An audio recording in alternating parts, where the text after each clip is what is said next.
It's not often that I have the time or perhaps make the time to read a book just for the sheer pleasure of the book.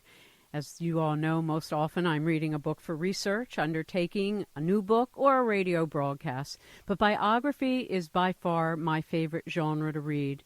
Knowing very little about either Arthur Conan Doyle, other than his literary accomplishments, or Harry Houdini, a great magician, I brought the book Masters of Mystery, The Strange Friendship of Arthur Conan Doyle and Harry Houdini, by our guest this hour, Christopher Sandford. I'd originally bought the book thinking it was a great gift for Dr. Bob, who has introduced me to every episode of Sherlock Holmes made for TV or film. But once home, I decided to read it myself. For several nights, I had a wonderful group of companions, the author, Chris Sandford, Sir Arthur Conan Doyle, and Harry Houdini, as well as the community of Americans and those from Britain and others whose journey is told in this marvelous book. So if you're looking for a fascinating story that shares the lives of two great artists, their works and times, I highly recommend Masters of Mystery. Here to share with us more about the lives of Sir Arthur Conan Doyle and Harry Houdini and how they became friends, leading, I guess one could say, to parallel lives but very different ones, is our guest, Christopher Sandford. Chris, thank you so much for joining us. Thank you for having me. It's a pleasure. I loved your book. Really, everything about it. I just love your style. And so I have a question also as an author, but you write about a lot of artists. So why did you decide you wanted to write about Sir Arthur Conan Doyle and Harry Houdini? Well, it's sort of a childhood fascination with both men. And like you, perhaps, I was aware of each of their accomplishments. But it was only recently that I became intrigued by this truly strange, what you could call dysfunctional friendship that they had, sort of a frenemies relationship, really. And it began to intrigue me more and more, and to my surprise, which is, as an author, I'm sure you know, always one of the first things you're looking at, has the market been covered and has it been saturated already? Right. To my surprise, it really had not been. And I just thought as a biographer, it was a sort of two-for-one deal, if you will. I thought go for two subjects instead of one and hopefully try and mix them up in an interesting way. But it all really starts for me, and the book is dedicated to an old school I was at many, many years ago in England, where I quite independently became interested in both men. So it was a real pleasure to try and mix them together. You've done it. And I mean, firstly, your style is so easy to sort of join your mind to. It's colorful. There's enough historical fact. There's enough true text from the media and other, sources from their time period that you literally feel, and it's really a tribute to your talent. You feel like you're standing in the company of both men, their families, the community, and some of the outrageous things you describe. And I have to say, before I read your book, I'm fairly educated about the paranormal, having spent my lifetime involved in it. But I have to say how ignorant I was of the spiritualist movement in the 1920s in which your story takes place.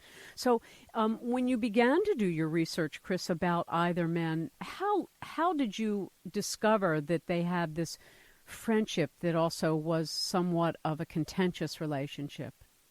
Well, there are, I'm glad to say, many first-hand papers and letters still exist from both men. And the Doyle archive is, as I mentioned towards the end of the book, is a rich tale unto itself. Following his death, it was dispersed essentially through his two younger sons. And I don't think it would be to malign either of those gentlemen, now both dead themselves, to say that the literary, the pristine literary reputation of their father kind of took second place to essentially what they could get out of it materially.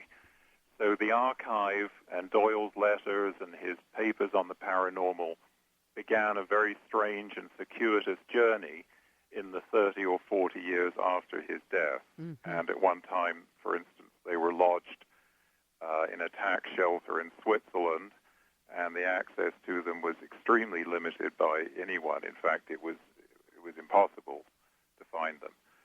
Since the death of his two sons, the papers have largely been placed in an archive in London and partially in Cambridge in England. So that was really the starting point, those two towns in Britain. And luckily I was in England for much of the time when I was researching it, so it was not too difficult logistically. But once you start reading those letters, a whole new world, and as you say, hopefully one that you can actually sense and feel and become absorbed by, becomes apparent. And you're reading, on the one hand, about this very austere man, Doyle, who created the world's perhaps most famous rational detective, and yet at the same time he's speaking in his letters at great length and rhapsodically about fairies and goblins and elves. And it became obviously apparent early on in the process that this was a fascinating story, if only for the ambivalence of Doyle's public and private persona. And the more you read the letters, the more that comes out. So that was really the richest part of delving into it for me, was the more you read, the more he became an enigma, and the more he became less like the public image that I grew up with, which was this slightly forbidding Edwardian gentleman. And underneath that, he was really quite an exotic character and in many ways very unconventional. So that was really what fired me and how I got into the research. And for me as well. I mean, one can be aware of Sherlock Holmes, but I wasn't aware at all of Conan Doyle's leadership all over Europe, if not the world, in trying to promote that there are other dimensions that exist and we have access to them. And as you write, after the war, there were so many men and women who had lost family members, fathers, sons, brothers, uncles. So there was sort of this desperation of wanting to talk to the deceased. Describe for us, as you do for the reader, the kind of climate that existed in America and in Europe during the time period that Conan Doyle, already a very accomplished, famous author, came into the spiritualist movement. Well, as you say, it was a huge worldwide movement that took a lot of its momentum from the First World War, and obviously the terrific losses that ensued both in Europe and in the U.S. And as you say, there were suddenly, tragically, millions of people who had lost a family member. And many of those people were, for obvious reasons, desperately keen to try and establish some sort of further contact, or at least to feel that their loved ones' lives had not been snuffed out in the absolute sense, obliterated. And I think Doyle himself often referred to this, the eternal feeling that there must be more beyond the mortal life, and in whatever shape or form it might be, that death, as he said, is not all. Life does not end with the material death. So there was a very strong, prevalent movement there. What began to become apparent, though, in perhaps the early 1920s, was, of course, there was also if you will, a vaudeville or almost a circus-like element to the spiritualism crusade. And some practitioners were perhaps more conscientious than others in trying to present dead spirits to their bereaved family members. There are certainly those who acted out of the purest of motives and who genuinely had no interest other than to try and reunite families with their loved ones. And there were others who, shall we say, had a more commercial approach and interest. And that's where Houdini comes in so intriguingly to the picture. Because, of course, here was a man who knew everything there was to know about stagecraft and about how to make things appear differently than they actually were. He was the ultimate illusionist. And he soon became convinced that what he was witnessing in much of the spiritualist crusade was no more than a giant illusion based, on the one hand, on the stagecraft of some of the vaudevillians who took it up as a way of making a living in the 1920s, and on the other hand, by this huge and he thought very susceptible, if not gullible, audience who desperately wanted some reassurance. and who were getting it through all the wrong means. So there you have the clash that I think is at the center of the book. Doyle, who to the end of his own life was adamant that although there might have been spurious mediums and charlatans, the vast majority of people who worked in that world were genuine and sincere, and Houdini, who shook his head ruefully and said, "I'm afraid not," and indeed I know many of the spiritualists from a previous world myself, when I used to deal with them on the vaudeville stage when they were doing other acts before this particular crusade gained momentum. So there's the essential clash at the heart of the story. And it's so interesting because when you consider Harry Houdini, who was sort of the master of headlining, and I mean, they were both great orators, as you clearly show, and they both had the command of the stage. You know, Sir Arthur Conan Doyle talking to thousands of people about the spiritualist reality, and Harry Houdini, you know, really revving them up into a state of a fit of some sort. I mean, it was interesting because here you have a magician saying that what is invisible is not real, and then you have a physician and author, being Sir Arthur Conan Doyle, saying what you can't see is real. And so there's kind of a reversal. So let's talk a little bit about the way the media played a role in the competition between them, because I got a sense of that in the way you presented their story. Well, yes, I think particularly in the U.S., the media in the early 1920s was perhaps more vibrant and certainly more prone to hysterical, hyperbolic headlines than it is today. And there were no or few restraints on it, legally or in any other sense. So when Doyle appeared in the U.S., which he did twice, specifically to talk about the paranormal, there was a hysterical, I think would be the only word to describe it, a hysterical press reaction. And every word he spoke was amplified and distorted and exaggerated.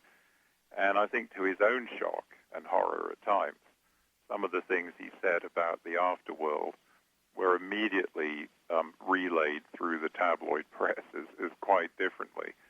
They asked him, for instance, can a man smoke a cigar in heaven? And Doyle made some whimsical, I think he thought, rather flippant reply. And of course it was the next day's headline. Man can enjoy cigars in heaven, says famed author.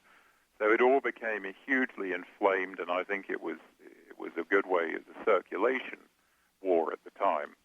And Houdini was never a martyr to false modesty, I think we could say. He had a very clear eye of his own market worth and his own reputation. So when he saw that this was a way to perpetuate his own fame and perhaps to extend his life in the public eye into middle age, when his physical powers were beginning to wane and thus his escapology was perhaps on the wane, this was a way for him to keep the public scrutiny that he loved. So he had no compunction about jumping into the debate and fanning it himself. And so you had two men who were quite well aware of their own value and their own market value, one of whom at least was healthily egocentric Houdini.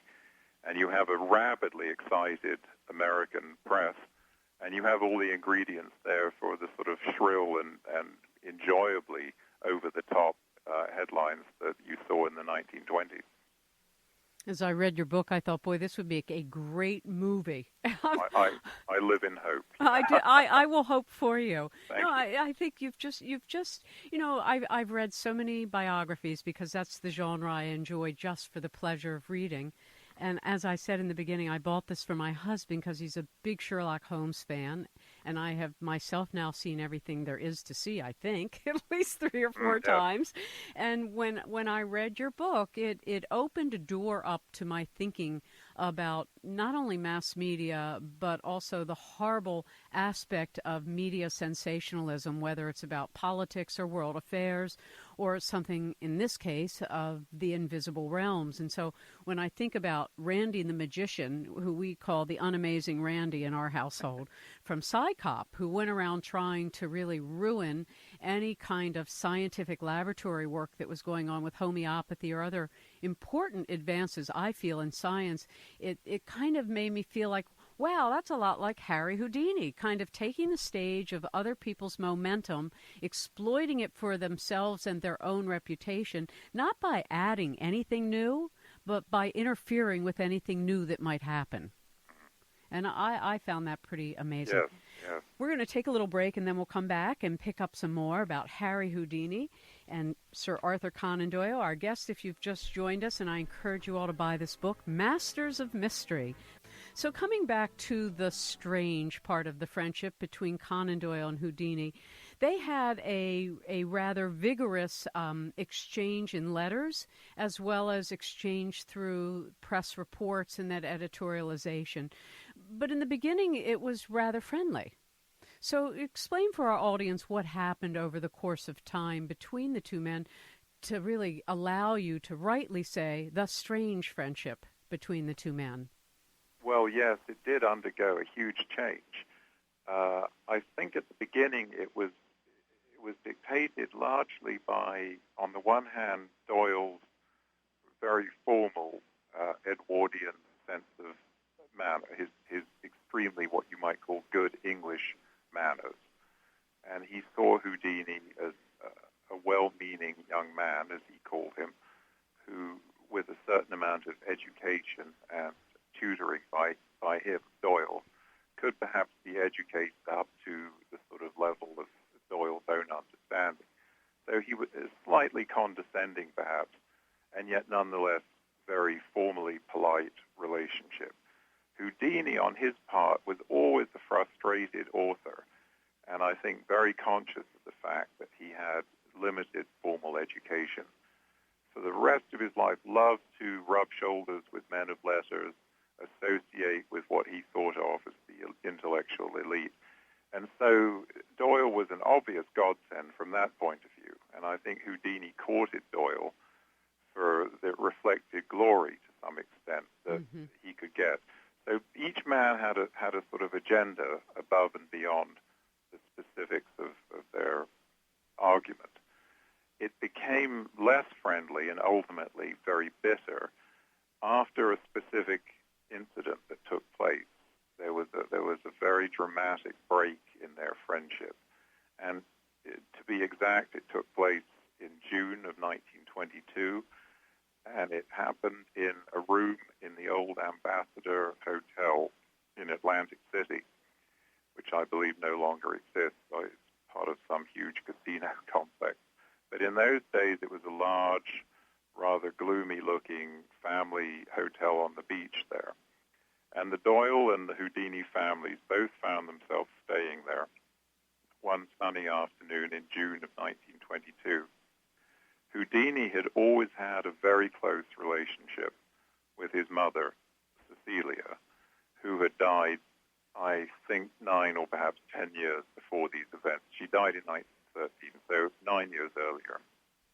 Doyle and his wife had recently decided that they could effect automatic writing from the spirits, and that Lady Doyle, in particular, under certain circumstances, could act as a medium for written messages from the beyond.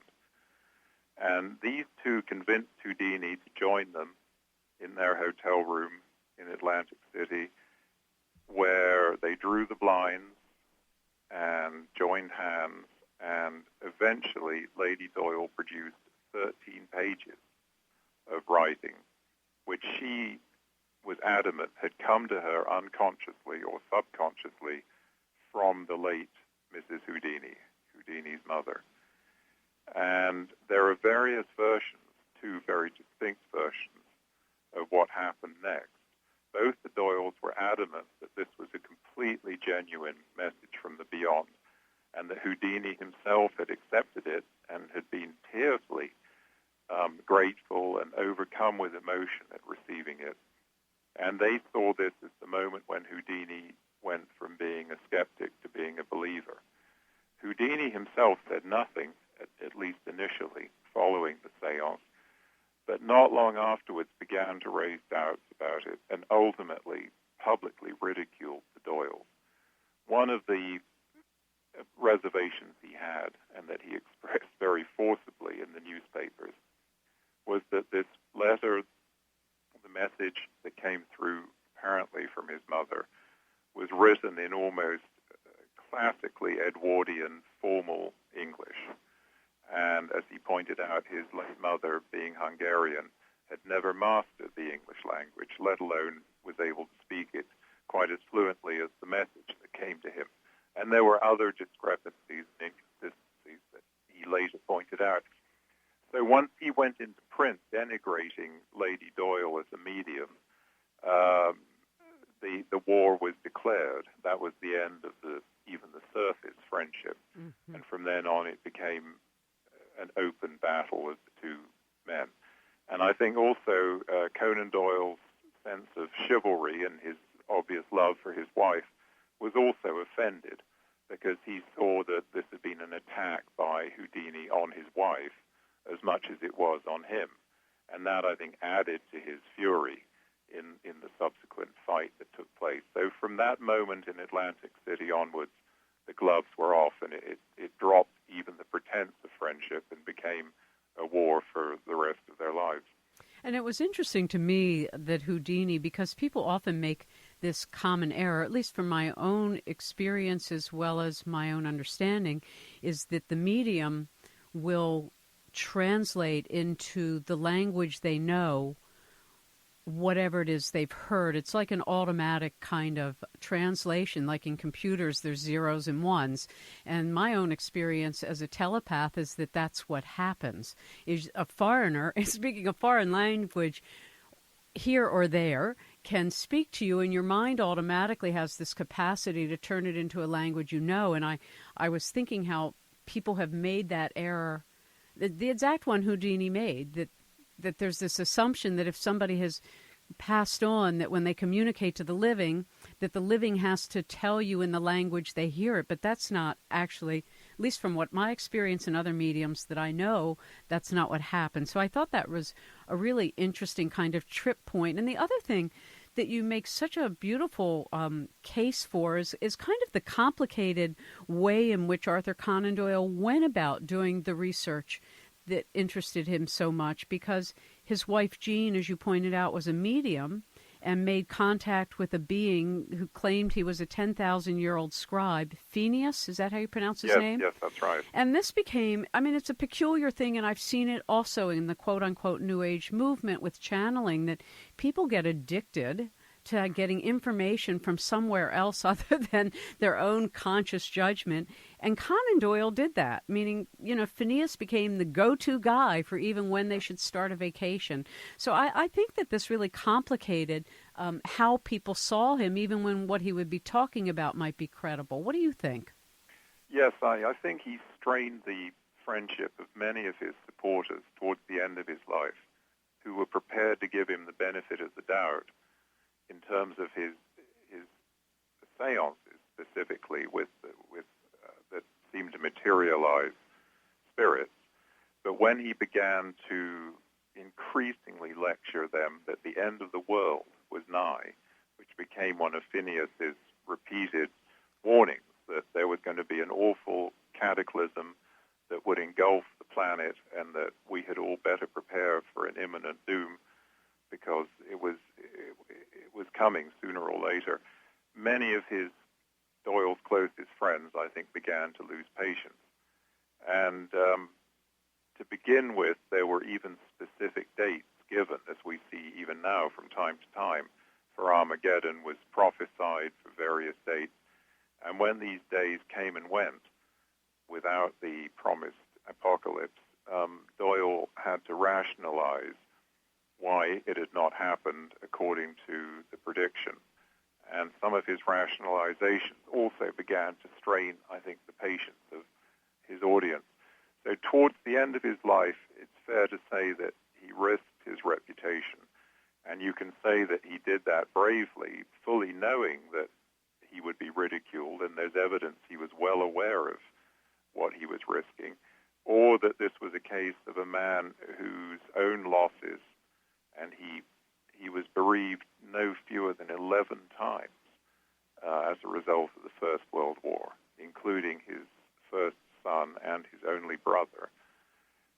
You could develop a case for saying that his mental faculties were to some extent impaired, and that, as Houdini said of him, he was a man who desperately wanted to believe, to the extent that he suspended his normal critical faculties. So it's an enigma. The other thing I would mention is that even when Doyle did descend into the world of 10,000-year-old channeling and prophesying of doom, he was still able, he was not given over to the exclusion of everything else. He was writing, for instance, Sherlock Holmes stories right throughout this period. So again, you have this strange duality of a prophet of doom and a man who communes with 10,000-year-old spirits on a daily basis, and yet he's still writing these very coherent and cleverly structured stories about the world's ultimate rational forensic detective. So it was a strange sense of, if you will, the daytime Doyle and the nighttime Doyle still existing, almost a case for Sherlock Holmes in itself, perhaps. You could call it the strange case of Arthur Conan Doyle. There you go. That's what someone in Hollywood will pick up on. Don't say it too loudly. They'll turn it all inside out. Your book is just great as it is. And one of the things I found interesting, and again, I've spent my entire life in the paranormal and studying it and working with the who's who of the new paradigm, both in the paraphenomenal work as well as physics. And so much of what we're discovering was promoted by the spiritualist movements throughout the ages, but we seem to speak of it in different language depending on the century and the time within the century. I was surprised to find out that the Scientific American played a role in all of this, and that they were engaged in also trying to find out who was a genuine medium, what was genuine mediumship. I'm thinking, if John Edwards had been incarnated, then what would they have made of him? Yes. So what did the Scientific American do to kind of push these issues around in the public? Well, essentially, the Scientific American offered a cash prize, which was in total $5,000 at the time, which I think would be well over $100,000 today, perhaps even nearly $250,000. So a significant cash prize. If anyone could manifest what they called a psychic or occult phenomena to their satisfaction and under test conditions as they saw it. So I think what they were trying to do was to bring a scientific filter, if you will, to the then rampant movement that we talked about earlier that took hold after the First World War, and to try and cut through some of the more exotic and fringe entrepreneurs in the spiritualist movement and see if there really was someone or more than one person who could demonstrate beyond all scientific shadow of a doubt that they had this gift.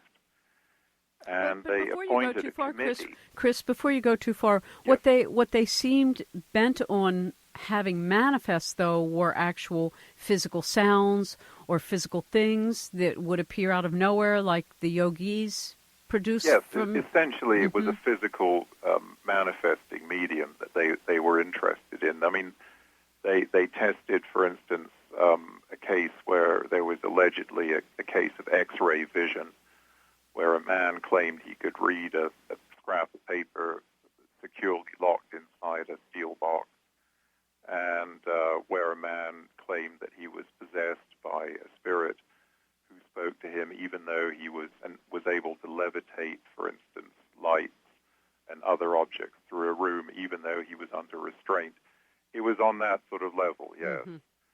And, of course, they had a scrutinizing committee, the magazine nominated, and 4 of the 5 members of the committee were academic They were either members, for instance, of the Harvard psychology department, or they had some other psychiatric or psychological background. And the fifth member of the committee was none other than Harry Houdini.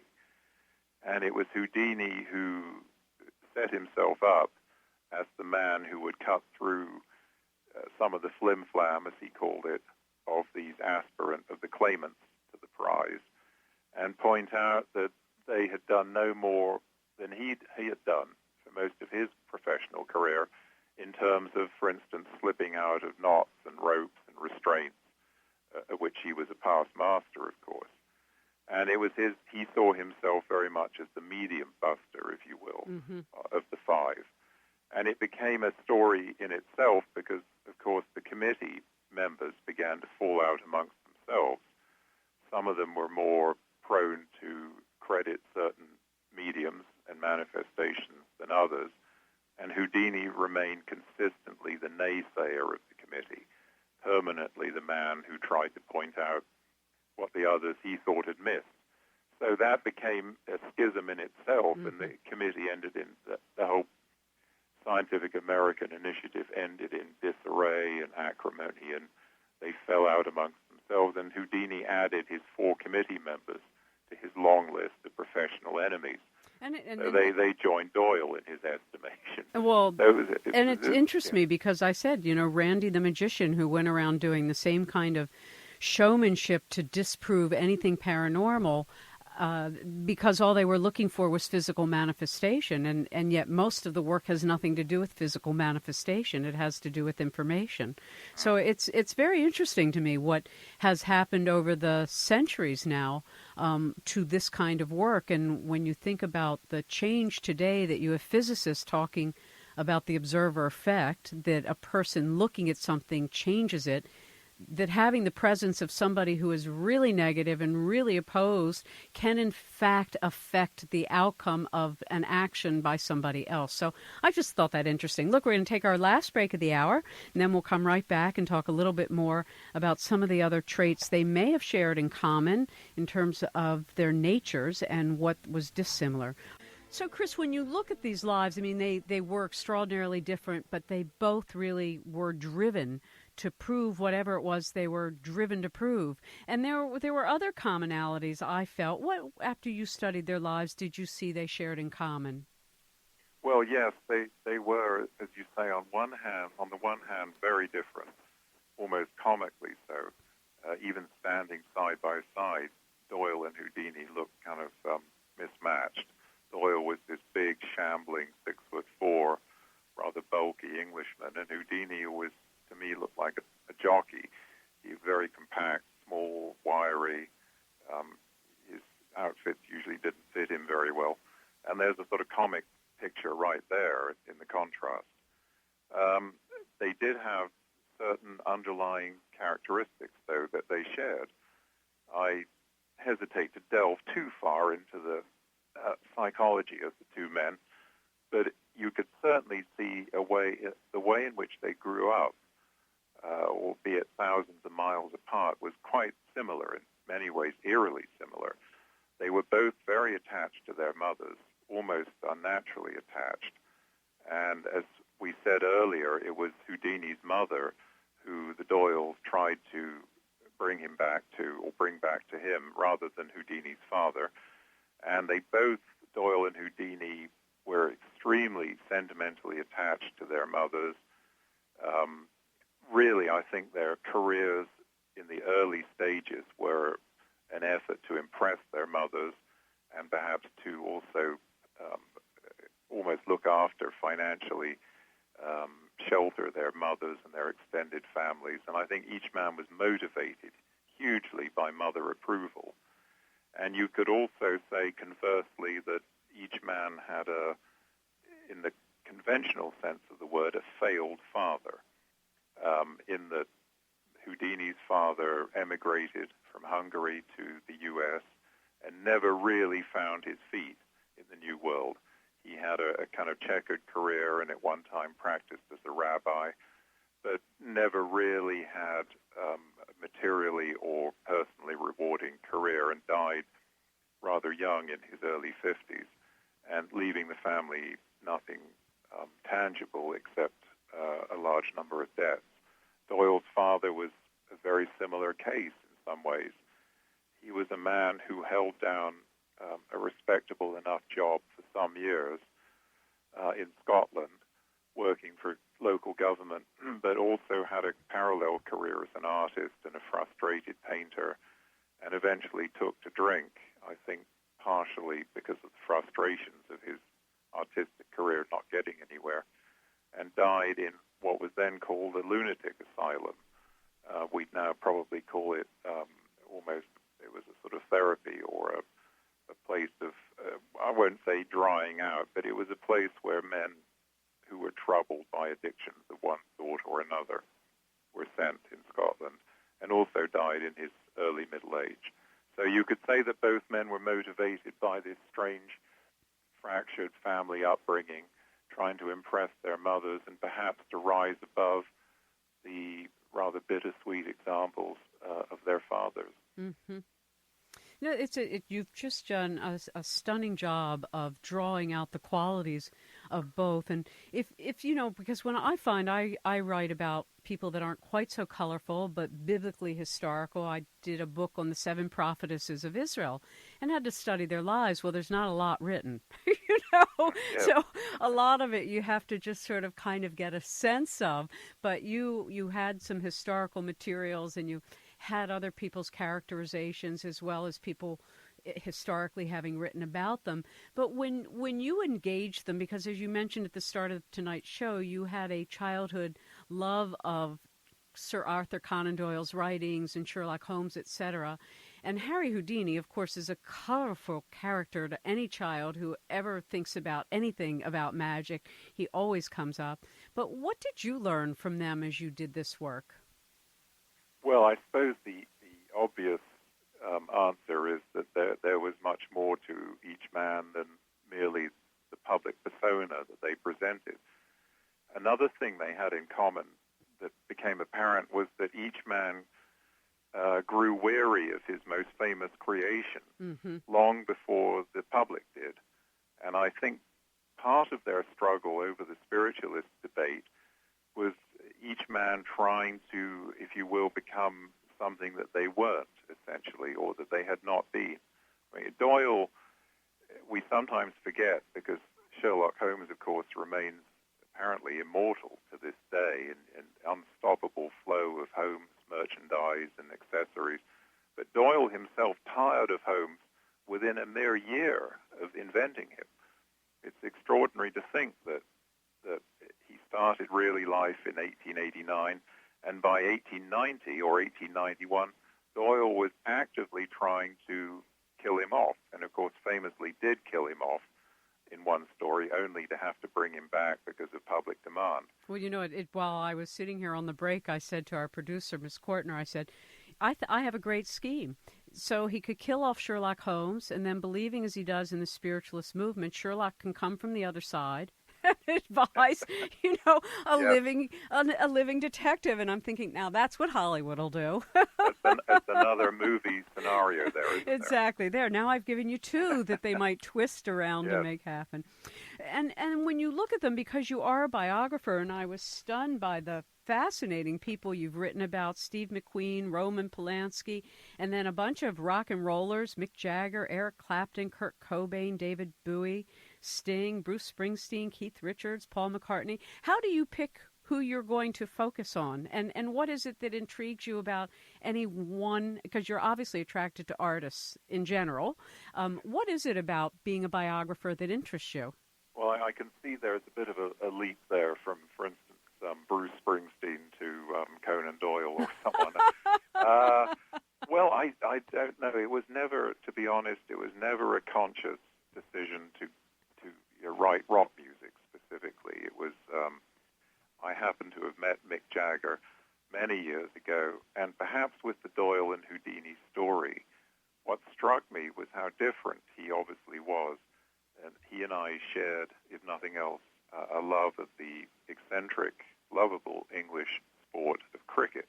Mm-hmm. And as I watched this man drinking a cup of tea politely applauding this very gentle, sort of bucolic cricket game, and thought, gosh, this is the same guy who whipped tens of thousands of audience members into a sort of frenzy in sports stadiums around the world.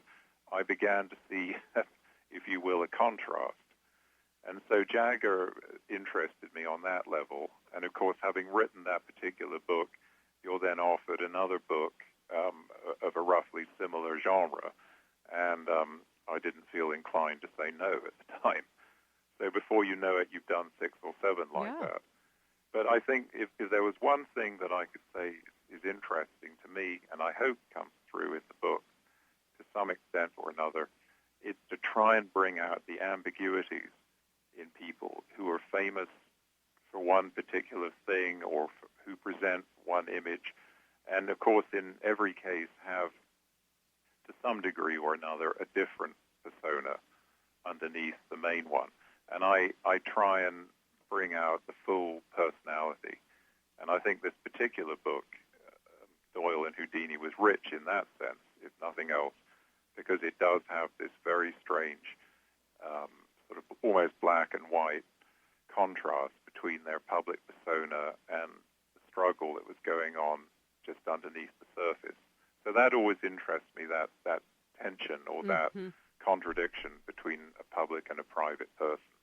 And also, I think you so well characterized through both of their lives and their successes and their challenges, the disposition of the society. And that's one of the things I think, Chris, that you capture so beautifully by being able to go into the public records and describe just so vividly what the scenes were like in the auditoriums that they spoke at, or what it was like when they were on the stage. Or you've just done an exquisite job. I mean, like I said, I don't get a chance to just read a book because I feel like reading it, because I'm also an author and I'm a researcher. So like yourself, I end up having to read a lot of other people's work in order to get a general understanding of a field. But I just want to congratulate you on having brought to life 2 amazingly different characters, but with such deep convictions that it's really a portrait, I think, of what any person can go through in their lifetime between believing one thing and then changing and believing something else, or being so committed that you lose yourself in the commitment and forget about, how it is you get to bringing other people along with you. Well, I'm very pleased you enjoyed it so, and all I can say is I did my best job, and when I was writing it, I became absorbed by the story, which is, I think, a good sign, as opposed to just sort of counting the words, if you will. Oh, absolutely. How many more pages. That translates. It's a good story in itself, I hope. Well, you've done a beautiful job again. Masters of Mystery, The Strange Friendship of Arthur Conan Doyle and Harry Houdini, a Palgrave Macmillan 2011 book. I encourage all of you to read it before it becomes a Hollywood film. Christopher Sandford is the author, and you can find a link to his work at 21stCenturyRadio.com. 21st Century Radio is produced by Hieronimus and Company. Our executive producer and research assistant is Laura Kortner. Our engineer is Noah Dankner. I'm Dr. Zohar Hieronimus, and we hope you enjoyed the show.